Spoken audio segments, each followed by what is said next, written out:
Gondia one परिक्षेत्र के अंतर्गत आने वाले जिले में वन विभाग के अधिकारी जान जोखिम में डालकर अवैध चोरी करने वालों के खिलाफ कार्रवाई कर रहे हैं। गोंदिया वन परिक्षेत्र अधिकारी दिलीप कौशिक को रात 2 बजे सूचना मिली कि गोंदिया जिले के रावणवाड़ी क्षेत्र में अवैध पेड़ों की कटाई और अवैध मुरुम चोरी हो रही है। सूचना मिलते ही वे अपने वन परिक्षेत्र कर्मचारी के साथ तुरंत रावणवाड़ी वन परिक्षेत्र पहुंचे। उन्होंने वहां जेसीबी को अवैध चोरी करते देखा और उन्होंने जेसीबी को रोकने की कोशिश की, हालांकि जेसीबी चालक वहां से भाग गया। गोंदिया वन अधिकारी दिलीप कौशिक ने फिल्मी अंदाज में जेसीबी का 10 किलोमीटर दूर तक पीछा भी किया। रात में भी उन्होंने अपनी जान जोखिम में डालकर अवैध चोरी के खिलाफ लड़ाई लड़ी। पीछा करते हुए यह हादसा हुआ। ड्राइवर थक गया और एक जगह जेसीबी रोक दी। तभी वन क्षेत्र अधिकारी दिलीप कौशिक ने उससे इस बारे में पूछा। उसने उल्टा जवाब दिया। जब वो जेसीबी पर चढ़कर जेसीबी की चाबी निकालने लगा तो ड्राइवर ने वन क्षेत्र अधिकारी को मारने की कोशिश की। उसने फिर से जेसीबी तेज गति से चला दी। वन क्षेत्र अधिकारी ने जेसीबी को कसकर पकड़ रखा था, लेकिन उन्हें एहसास हुआ कि ड्राइवर उनकी जान ले सकता है, इसलिए वो तुरंत जेसीबी से कूद गए। ड्राइवर ने जेसीबी एक पेड़ से टकरा दिया। तभी उसे वन क्षेत्र अधिकारी दिलीप कौशिक को मारने के इरादे से जेसीबी उन पर चढ़ाने की कोशिश की। हालांकि दिलीप कौशिक की सावधानी ने उन्हें बचा लिया।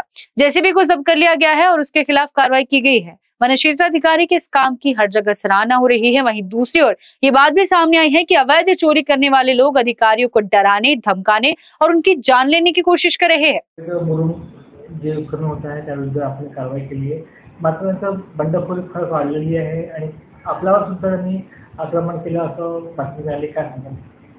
आम्हाला बातमी मिळालेली होती रात्र 2 वाजता की वन विभागाच्या जंगलातून झाडं तोडून आणि साफसफाई करून मुरुम खोदकाम करून ते वाहतूक करत आहेत।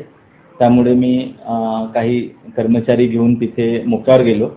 मोक्यावर गेल्यानंतर तिथून मुरुम भरलेली 2 ट्रॅक्टर होती, ती ट्रॅक्टर पडून गेली आणि जी जेसीबी होती, जेसीबी मशीनने जे खोदकाम चालू होतं ते तिथे होती।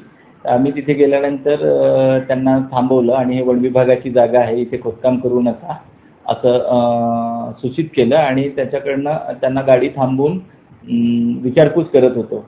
तर अशा वेळी आमच्यावर कारवाई होईल म्हणून त्यांनी अक्षरशः माझ्या अंगावर जेसीबी मशीन घालण्याचा प्रयत्न केला।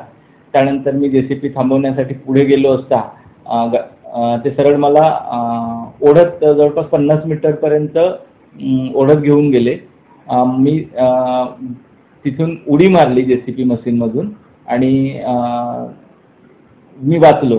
जर मी उडी मारली नसती तर त्यांनी पुढे एका झाडाला ठोस मारली तर तिथे मला त्यांनी निश्चितच मारलं असतं। म्हणजे त्यांनी जीवे मारण्याचा प्रयत्न केला आणि ही जी लोक आहेत, खास करून मुरुम उत्खनन करणारी किंवा अशा पद्धतीची जी लोक आहेत ती नेहमी गुंड प्रवृत्ती वागत असतात आणि अधिकाऱ्यांना धमकावून किंवा अधिकाऱ्यांना जीवे मारण्याची धमकी देऊन अशा पद्धतीचं कृत्य करून हे काम करण्याचा प्रयत्न करत असतात। एकंदरीत किती आणि त्याप्रमाणे ते धावून आले अशा वेळेस आपण आता कोणती कारवाई करता?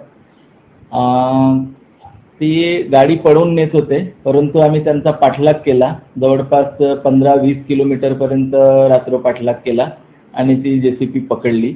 त्यासाठी पोलीस विभागाची सुद्धा मदत घेतली। स्थानिक काही समाजसेवी लोक आहेत त्यांची पण मदत घेतली आणि गाडी पकडली आणि त्यानंतर त्याच्यावर वनगुन्हा जारी केला आणि वनगुन्हा जारी करून त्यांची जेसीबी मशीन जप्त करून इस पर तुरंत रोक लगाने की आवश्यकता है।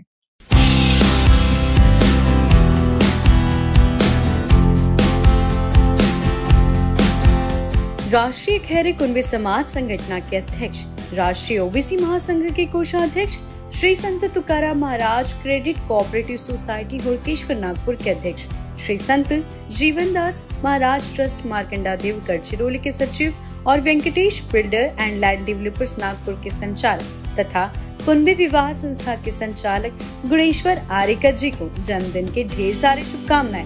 आपका जीवन सदा खुशहाल, स्वस्थ और समाज हित में प्रेरणादायक बना रहे, यही कामना। शुभेच्छुक प्रशांत जी वाघरे, शेष राव जी येलेकर, श्याम भाव लेड़े, बाबा साहिब भोयर, भैया जी रेड़के, शाहूराव भोयर, प्रमोद आरेकर, विनोद आरेकर, माधुरी आरेकर एवं समस्त मित्र परिवार।